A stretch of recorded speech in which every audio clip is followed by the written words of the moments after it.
है वो एक सामान्य सरकारी कर्मी की नौकरी नहीं है। ये बिल्कुल मैं सभी टीचर्स को कहता हूं। और यदि कोई टीचर या सोच के आ रहा है कि ये सरकारी नौकरी है इसलिए मैं करना चाहता हूं या करना चाहती हूं, तो बहुत ही गलतफहमी में है। टीचर्स की नौकरी बिल्कुल भिन्न है और ये सबसे भिन्न है, मतलब इसका कोई तुलना किसी अन्य नौकरी से नहीं है।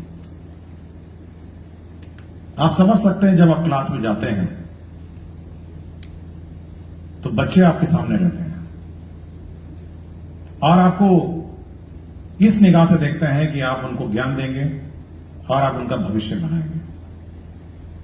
एक सामान्य सरकारी नौकरी में क्या होता है, कार्यालय में बैठे हैं, संचिकाएं आती हैं जाती हैं, आप संचिका को कभी ऊपर भेजते हैं, कभी संचिका को नीचे भेजते हैं, आपकी मर्जी है, आप अप्रूवल करिए नहीं करिए, 5 दिन बाद करिए, 10 दिन बाद करिए। लेकिन एक शिक्षक की नौकरी नहीं हो सकती। आपका बिल्कुल जो आपका टारगेट सेगमेंट है वो आपके क्लासरूम में आपके सामने बैठा है और बिल्कुल टकटकी निगाहों से आपको दिखता है कि आप उसको शिक्षा देंगे और आप उसको ज्ञान देंगे।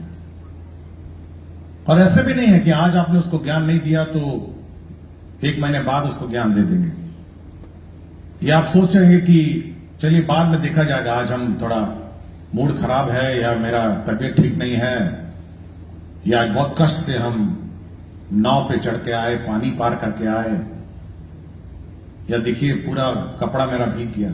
उस छात्र को उससे कोई लेना देना नहीं। ये कष्ट आप डीओ को बोल सकते हैं, एसीएस को बोल सकते हैं, लेकिन जो आपके सामने जो कक्षा में बैठा छात्र छात्रा है उसको आपके कष्ट से कोई लेना देना नहीं।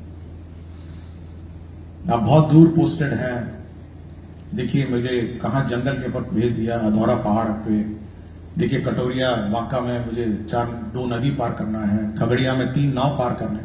उस छात्र को कोई लेना देना नहीं है आपके कष्ट। उसको केवल शिक्षा चाहिए और वो शिक्षा ग्रहण करने आपके यहां आया है। उसके माता पिता का नजरिया देखिए, उनका माता पिता को भी आपके कष्ट से कोई लेना देना नहीं। वो आपके हवाले इस बच्चे को इसलिए भेजे हैं कि आप उसका भविष्य बनाएं, कि आप उसको पढ़ लिख कर एक ऐसा इंसान बनाएंगे जो कल समाज पर अपने पांव पर खड़ा हो।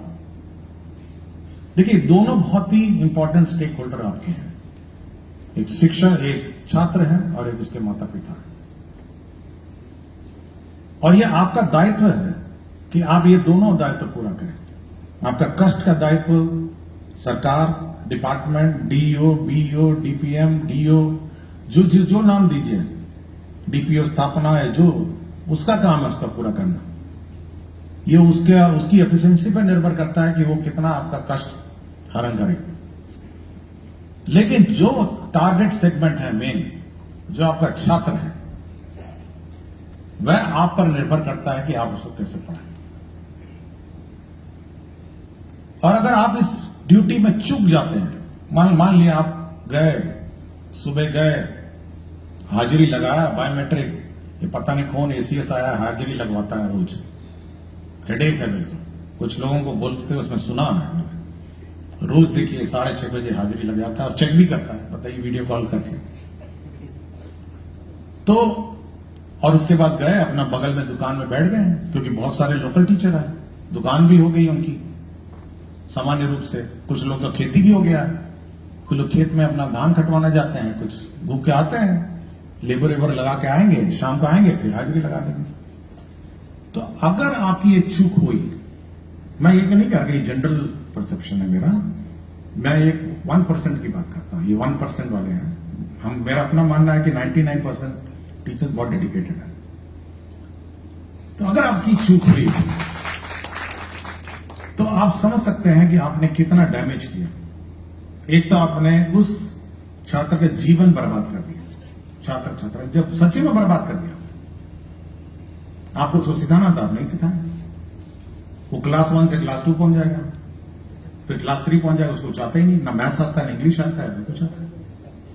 सरकार ने आपको वेतन समय पे दे दिया, सरकार ने हाजिरी भी लगा दी, सरकार ने सब कुछ आपको दे दिया, लेकिन उस नन्ही सी जान की जिंदगी आपने बर्बाद कर दी। और बाद में जाके क्या बनेगा? वो जब 18, 19 साल, 20 साल होगा, सड़क पर बैठ जाएगा कि भाई हमको कुछ काम दे दीजिए, कुछ भी दे दीजिए, कुछ भी कर लेंगे। नहीं समझ में आ रहा है तो मुठरी बांधेगा, ट्रेन में पकड़ेगा, बैठेगा, कहीं बम्बई दिल्ली चला जाएगा, जिसको हम प्लान बोलते हैं। तो भाई कहीं नौकरी मिल जाए, बर्तन धो, कुछ भी करूंगा मैं। इसकी पूर्ण रूप से जवाबदेही किसकी है बताइए?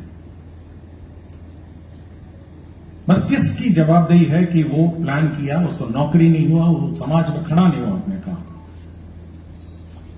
क्या आप स्वास्थ्य विभाग को बोलेंगे? क्या पथ निर्माण विभाग को बोलेंगे?